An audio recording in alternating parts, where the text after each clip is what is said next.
les chips m'ont déjà sauvé la vie.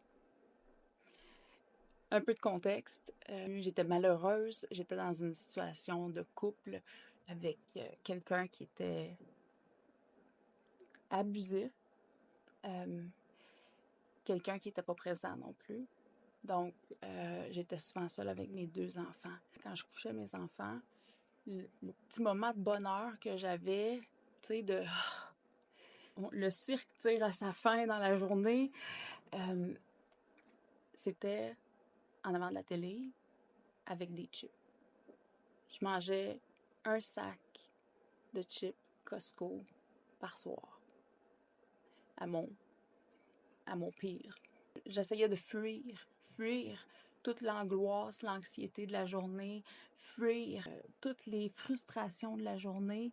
J'essayais de fuir le fait que j'étais malheureuse, le fait que j'étais pas bien dans ma vie, dans ma peau, j'étais pas bien. Et ce moment-là m'offrait un peu un moment de répit. Ça fait que, ouais, à un certain moment donné, les chips m'ont sauvé la vie. Ça faisait en sorte que ma vie je pouvais la supporter, c'était supportable avec ce moment de fuite-là. Puis remarque, pour certaines personnes, c'est le magasinage en ligne. Pour d'autres, ça peut être jouer à la loterie. Pour d'autres, ça peut être des substances. Mais c'est de la fuite en bout de ligne, hein? On fuit.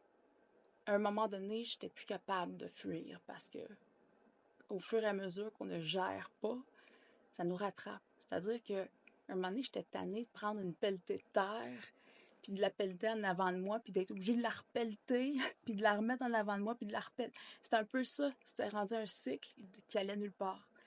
Ça fait qu'à un certain moment donné, j'ai décidé d'aller en quelque part.